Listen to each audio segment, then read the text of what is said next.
Hello everyone, good morning. ഇന്ന് April 1 ലോകവിഡ്ഢി ദിനം. എന്താണ് ലോകവിഡ്ഢി ദിനം? അത് ആചരിച്ചു വന്നിരുന്നത് യൂറോപ്പിലെ ബ്രിട്ടീഷുകാർക്കിടയിലാണ്. അവർ 365 ദിവസവും വർക്ക് ഹോളിക്കായ അല്ലെങ്കിൽ ബുദ്ധിമാന്മാരായ സായിപ്പിന് വർഷത്തിലൊരു ദിവസമെങ്കിലും ചില പ്രാങ്കുകളും തമാശകളും എൻ്റർടൈൻമെൻ്റ് ഒക്കെ വേണമെന്ന് തോന്നിയിരിക്കും. തിലകൻ ചേട്ടൻ ഏതൊരു സിനിമയിൽ പറഞ്ഞ പോലെ അവരാരെങ്കിലും ഒന്ന് പറ്റിക്കപ്പെടണമെന്നും ആരെങ്കിലും പറ്റിക്കണമെന്നൊക്കെ തോന്നിയിരിക്കും. അതുകൊണ്ടായിരിക്കും ഇങ്ങനെ ഒരു ദിവസം ആചരിച്ചിട്ടുണ്ടാവുക.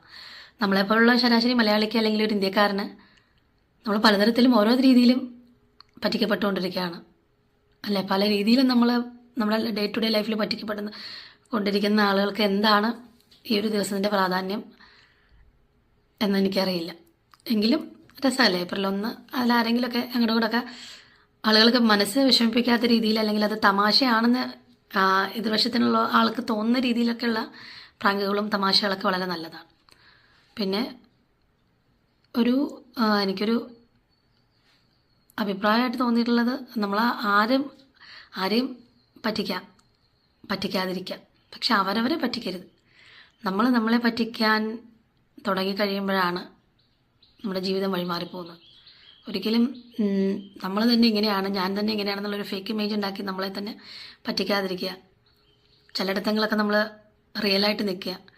ചിലപ്പോൾ നമ്മളങ്ങനെ റിയലായിട്ട് നിൽക്കുമ്പോൾ ഉണ്ടാകുന്ന മാറ്റങ്ങൾ വേറെ ആയിരിക്കും, പക്ഷെ ആ മാറ്റങ്ങൾ നമ്മൾ കാലക്രമേണ അല്ലെങ്കിൽ സ്വാഭാവികമായിട്ട് നമ്മൾ ഉൾക്കൊള്ളാൻ പഠിക്കും.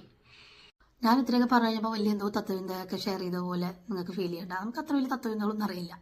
നമ്മൾ പറയുന്നത് അപ്പോൾ ഡേ ടു ഡേ ലൈഫിൽ നമ്മളൊരു മരുന്ന് കഴിക്കേണ്ട കാര്യത്തിൽ നമുക്ക് കൃത്യമായി കഴിക്കേണ്ട മരുന്നുകൾ ഒന്നില്ലെങ്കിൽ നമ്മൾ കഴിക്കില്ല. കുറച്ച് കഴിഞ്ഞ് നമ്മൾ ആ മരുന്ന് കഴിക്കാതെ വരുമ്പോൾ നമ്മളൊരു അസുഖത്തിൻ്റെ മൂർധന്യാവസ്ഥയിലെത്തുമ്പോൾ ഡോക്ടർ ചോദിക്കുമ്പോൾ പറയും ഞാൻ ആ മരുന്ന് കഴിക്കാറില്ല, അല്ലെങ്കിൽ ഞാൻ കുറച്ച് ദിവസം കഴിച്ചു സ്റ്റോപ്പ് ചെയ്തു. അപ്പോഴായിരിക്കും നമ്മുടെ കൂടെ ഉള്ളവരറിയുക, ഓ ശരി ഇത്രയും ദിവസം വാങ്ങിച്ചു കൊടുത്ത മരുന്നൊന്നും കഴിച്ചിട്ടില്ല എന്ന്. അപ്പോൾ മരുന്ന് കഴിച്ചു എന്നും പറഞ്ഞിട്ട് അല്ലെങ്കിൽ കഴിക്കുന്നു എന്ന് തോന്നിപ്പിച്ചിട്ട് നമ്മളെ തന്നെ പറ്റിക്കുന്നില്ലേ. അതേപോലെ നമ്മൾ കുട്ടികളോട് നമ്മൾ പഠിക്കാനായിട്ട് നമ്മൾ എല്ലാ രീതിയിലും എല്ലാ സാരോപദേശവും ഒക്കെ കൊടുത്ത് പഠിക്കണമെന്നൊക്കെ പറഞ്ഞ് നമ്മുടെ മുമ്പിൽ അവർ പഠിക്കാനുള്ള എല്ലാ എനർജിയും സംഭരിച്ചതായിട്ടൊക്കെ ഭാവിച്ച് നമ്മൾ അങ്ങോട്ട് പോകുമ്പോൾ അവർ ബുക്ക് അടിച്ച് വെച്ച് പഠിക്കില്ല, മാർക്ക് വരുമ്പോൾ വളരെ കുറവായിരിക്കും. അപ്പം അങ്ങനെ അവരെന്താണ് അങ്ങനെയുള്ള പ്രവൃത്തികൾ നമ്മളെ തന്നെയല്ലേ വഞ്ചിക്കുന്നത്. ആ ഒരു വഞ്ചനയുടെ കാര്യം കൂടിയാണ് ഞാൻ ഉദ്ദേശിച്ചത്, അല്ലാതെ വേറൊന്നുമല്ല.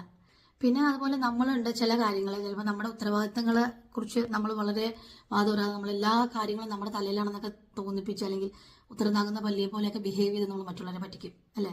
യഥാർത്ഥത്തിൽ നമ്മുടെ ഒരു ഇൻവോൾവ്മെന്റ് എവിടെ ഉണ്ടാവില്ല, പക്ഷെ സർവത്തിൻ്റെയും കാരണഭൂതൻ ഞാനാണെന്നുള്ള രീതിയിൽ നമ്മൾ ചുറ്റുമുള്ളവരെ പറ്റിക്കും.